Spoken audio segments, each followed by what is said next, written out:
Hi friends, welcome back to my channel. Today I'm bringing you all my 5-star reads for the first half of 2025. So I've got a few. I've been happy with how many 5-star reads. Of course, I wish they were all 5-star reads, but I've been happy with what I've gotten. So if you're looking for some recommendations, maybe for the second half of 2025, there might be some recommendations in here for you. So the first 5-star read of the year was Husbands and Lovers by Beatriz Williams.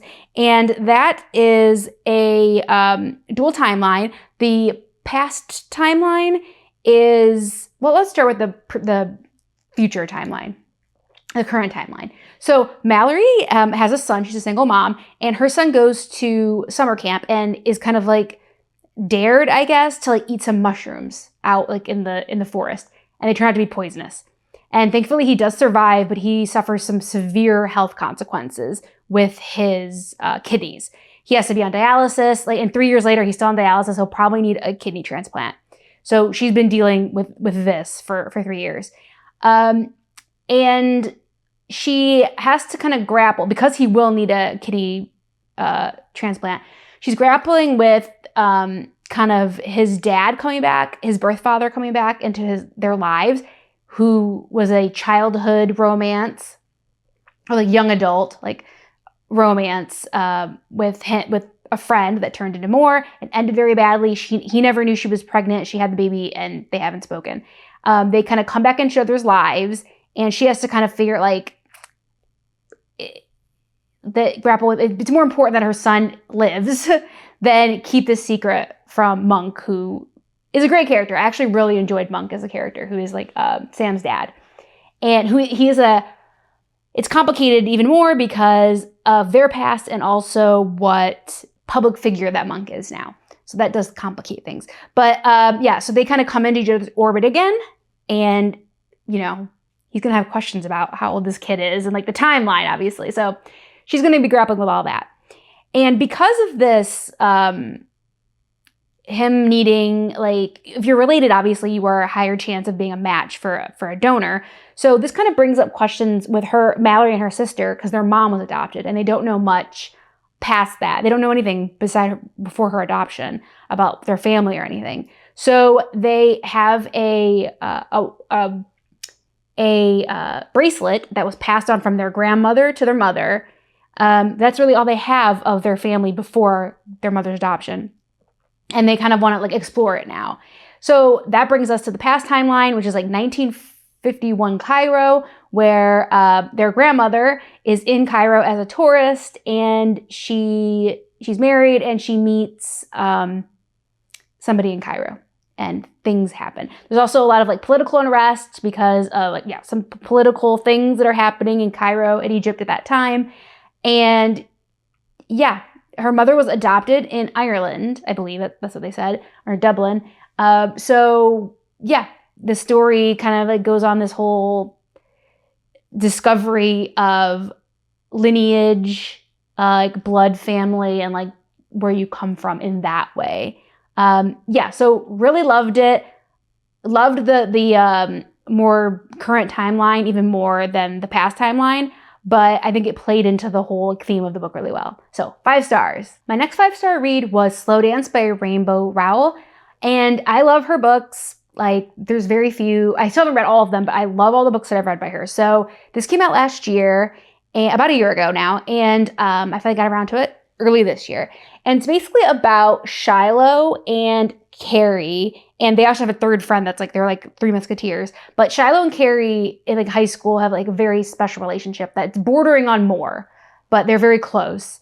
And time goes on, they graduate, Carrie goes into the military, and Shiloh goes into college. And they try very hard to like stay in each other's lives.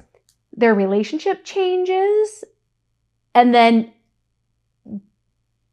kind of peters out completely, and they're like don't speak for a long time, and they come back into each other's lives. They go on their separate paths and move on, and then they come back together. They meet each other again at a high school reunion. Actually, no, it's not a high school reunion. It's their friend, their 3 musketeer friend. I think it's his wedding, I believe. So they're kind of reintroduced to each other, and they have very complicated lives now, and yeah, there's still something between them. But Carrie's in the military. Shiloh has her own family to worry about and like responsibilities there. And yeah, they try, whether it's going to be friends or more, they really like commit to keeping each other in each other's lives now, because after that long separation.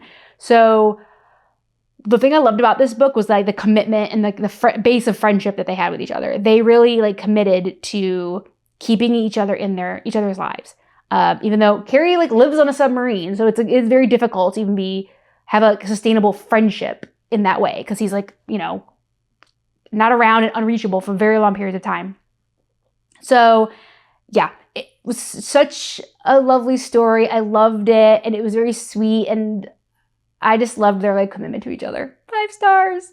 The next book I read that was 5 stars is one of my favorite all-time reads, and one of my favorite like top reads of this year. I'm sure it will stay that way in the second half of 2025. And that is The Ministry of Time by Kaliane Bradley. And this is a time travel romance with a little bit of thriller mixed in. And basically, in a near future London, the government has figured out time travel. And it's not public. And to kind of like suss out whether this is sustainable, they've kind of cherry-picked people from different areas of time and bringing them into the future. Now, like kind of the catch is that they would have died anyway. So there's no ripples in like the timeline. So these people would have died close to when they're retrieved from the past.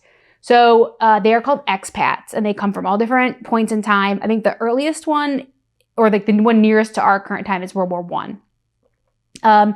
And they get paired with a bridge. So the main character, we never learn her name. She's referred to as like the bridge, is like recruited for this project, and she is assigned to one of the expats. And the expat she is assigned to is Commander Graham Gore, who is a real historical figure. He was on in the Franklin expedition in the like early to mid 1800s that got stuck on the ice and everyone perished. If you've read The Terror or watched Terror, the TV show or the book, that's a horror take on that story. So that's if you liked kind of like the parts of the story that are about the Terror, that would be a good recommendation if you like that. I loved those, and so I was very intrigued by him being a romantic interest in the story. So I love the expats' relationships with each other. They're kind of from extremely different points in history, but they have this bond, and they really are in it with each other and like support each other and like have each other's backs. I love that dynamic in this story. It's so nice. I love it. So the expats have to live with their bridge for a year. And because this is kind of an experiment, they have to go through like psychological tests, physical tests, like all these kind of things for a year, and like see if they can assimilate emotionally, physically, psychologically, like all these things to see if is this something that like we can like sustainably do. And so our bridge lives with Commander Graham Gore, and you know, he's a strapping man from the past. Like, yeah. So things might develop between them. We'll see. Or you'll see. I already know. And also, so that's like an interesting dynamic there. I love when he's like being introduced to like cars and just things that we take for granted every day, but he has never like heard of, like a washing machine. Like what? So yeah, that's like very funny too. Like some of the expats are like way more like fish out of water than others. But yeah, and also like there's no way this like whole experiment has any nefarious means behind it. Like of course not. That doesn't happen. So that's not definitely not part of the plot. So The Ministry of Time, like had it all. I loved it. 5 stars. Definitely recommend it. The next book is Margo's Got Money Troubles by Rufi Thorpe, and this was a recommendation from my friend Kimmy. And I did also know that they were making a TV show or a movie. Like they were recently filming it. I can't remember which format they're going with. But with her recommendation and then knowing that they were adapting it, I picked it up. And it's about Margo, who gets pregnant on accident by her college professor who was married with children. And he's not like happy with this news. So that ends their like relationship, and she's going to keep the baby. So she has her baby, and her mom is kind of like, I did this. Like I had a baby young. I had you young. I raised that baby. Like this is your thing. Like you raised this baby. And her dad's kind of like in and out of her life. He's not like a always around figure. So she really has no village. She has no help. So she has to drop out of school. She has no one to watch her baby, so she has to quit her job as a waitress. And what's she gonna do? She has to watch her kid, but she has no job. So she decides to start an OnlyFans and starts online sex work. And yeah, she just really becomes committed to like feeding her kid and like keeping a roof over their head. She has a roommate that does help her out when she can, but you know, it's not her child. Like, so, you know, it's limited there. But she really commits to OnlyFans and like making money to support her son. It's interesting because she makes like a genuine connection with one of the guys that she's interacting with on OnlyFans, which is complicated because he's paying her like for intimacy. And but they do like have a genuine connection and talk about just like nothing sexual. But yeah, so that complicates things when she like they start developing like genuine feelings for each other. Also, her dad moves in. Her dad is a ex-professional wrestler, and he's got a lot of like physical trauma, and like how he's dealing with that pain is a big part of the book as well. He moves in to like help her, and he also like needs somewhere to live. So it's kind of like a win-win for Margo. There's a lot of serious like issues in this book, but they're dealt with in a pretty lighthearted way where it's like it's not too heavy to read, even though there are heavy things going on. And yeah, like sex work, drug addiction, like infidelity. There's, you know, social services gets involved. So there's a lot, like you worry about her, honestly, in this book, but it's not like an overly heavy book. It was really good, like how it was written to like strike that balance. Great. I can't wait for the adaptation to come out. And yeah, I definitely recommend it. The next book is the only nonfiction book on my 5-star list for this year so far, and that is Fahrenheit 182 by Mark Hoppus. He is the bassist and one of the founding members of the punk/pop punk band Blink-182, and he recently beat cancer, so it made sense that this would be a time in his life that he would write this his memoir, because he's gone through a lot, and obviously with that you will reflect on your life. And so yeah, this seemed like a natural time for him to write his memoir. I've always been a big fan of Blink-182. I've seen them the most in concert of any like big act. And I wasn't even old enough to go to a concert by myself or even with friends when I first started going to Blink-182 concerts. My aunt had to take me because I was like a preteen. So I've always been a fan. I've seen them multiple times, all the way up to like now their reunion tour. And so this was a really interesting book. Honestly, like I didn't think it would be bad, but I didn't have like insane hopes for it. So I was really, really surprised how much I liked it. You know, Travis has been through a lot, like losing parents, and it's not about Travis, but his plane crash, you know, his Mark and Travis's relationship with Tom, and like all those tumultuous times, Mark's cancer. And yeah, just like being kids where like the only person in the audience at their show was like Mark's mom, to playing like arenas and like having all these #1 hits and everything. So, and like trying to keep their genuine friendships together that they made before they were famous. So there's a lot of that. It was really interesting. I have to say, like, Tom was always my favorite member of Blink-182, but I actually have like a little bit less respect for him now that I've read this book, which I'm sure was not Mark's intention at all. Like, they've worked through their stuff, but he was honest in the book, and I liked that. And I do have more respect for Mark and Travis after reading this. So there was a lot about the band I didn't know, and I just thought it was such a good memoir, funny, honest.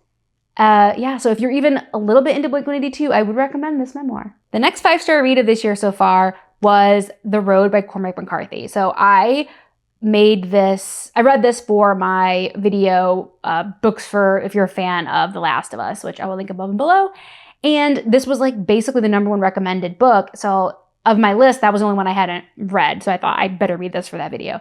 So I read it, and it's a post-apocalyptic dystopian novel. It won the Pulitzer Prize, and it's so interesting because it says so much with so little, this book. It's about a dad, a father and a son. You don't know their names. You don't know exactly their ages. You don't know where they are. You don't know exactly where they're going, and you don't know exactly why the world ended. It does seem like it's an environmental kind of apocalypse, but we don't know for sure. There's just little hints in there that I think. So they're going over a mountain pass to get to the coast. So they think that life will be more livable at the coast. And they deal with a lot of like exposure, like it's freezing at the time they do it. They deal with a lot of that. So exposure, starvation. They have to find food. They have a real problem with finding food. And, like illness, common things you can't just like take an antibiotic for. And then mostly like the number one threat is other people, which if you're into any kind of dystopian stuff, like people are like usually the biggest threat. They are just trying to survive and get there to try to like make a little bit of a better situation for themselves. And they just suffer essentially. It's beautifully written. Like I said, there's a lot with a little. This kid was born like right at the start of the apocalypse. So this is the only world he's ever known. So it's really interesting also like to see him experience this world, this childhood that is foreign to us for sure.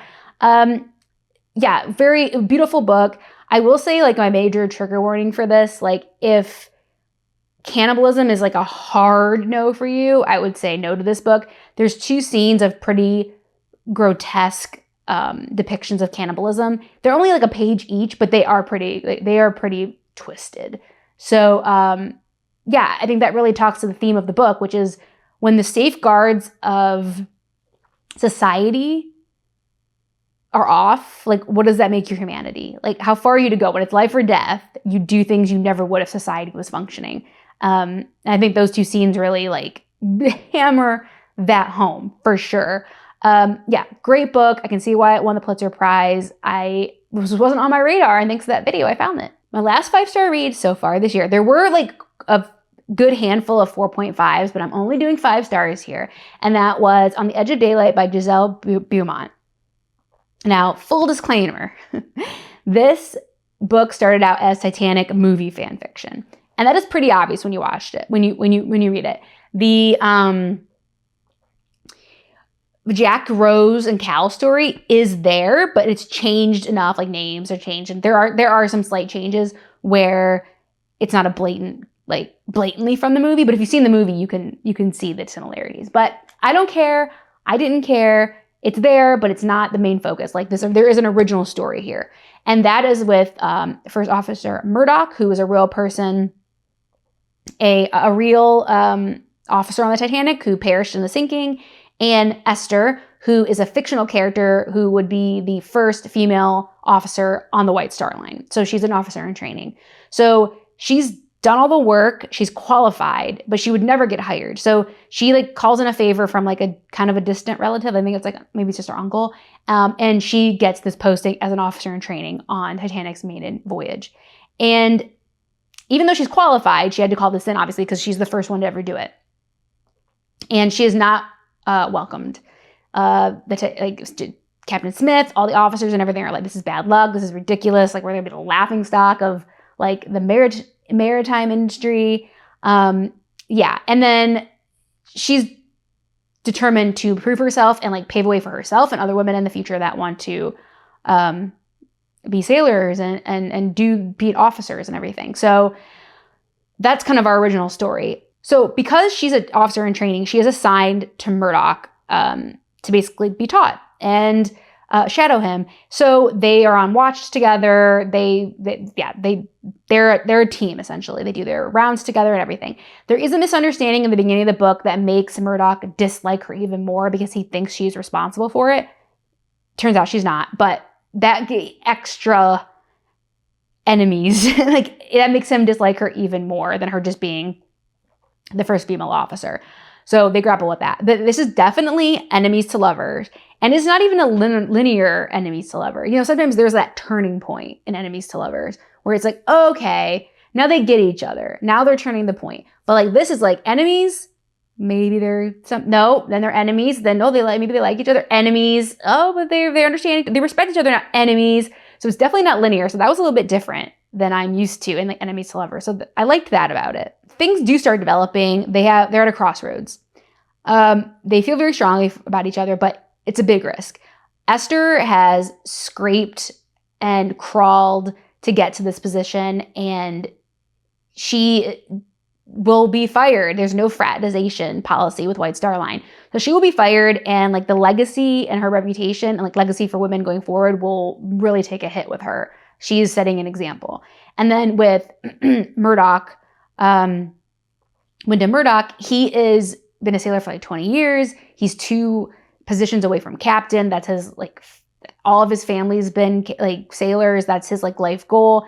And he would be fired and he would never achieve that goal. So will they, won't they do this with the risks that are at hand? And then, you know, it's the Titanic. So will any of that even matter? Because we're on the Titanic and there might be something wrong with the ship at some point, you know? So yeah, there's all of that. I loved this book. I don't care if it was Titanic fan fiction. I loved it. I love fan fiction anyway, but I loved it. It made me cry. I had such a bad book hangover from it. I couldn't even start anything else for 2 days. I just loved it. There's original artwork in it that is beautiful. There's all kinds of like extra information in there. I just loved it. I found this on an Instagram ad and wow, did it target me perfectly? Because I bought it right away. I knew it was going to be a 5-star read. It was. I cried and I loved it. So those are all my 5-star reads so far for 2025. Like I said, there were like several 4.5s, but we're going 5 stars here. We're going for like the absolute bangers in this video. So yeah, that's it. If you made it to the end of this video, why don't you drop some like star emojis? So like dropping 5 stars everywhere. So drop some star emojis in the comments and tell me some of your 5-star reads that you've had so far this year. I want more 5-star read recs, so let me know. Please subscribe if you haven't already, and please make sure to stop into some of our productivity and reading sprints that we have about twice a week. It's a really fun group in there. So yeah, that's all for me, and I'll see you next time. Bye.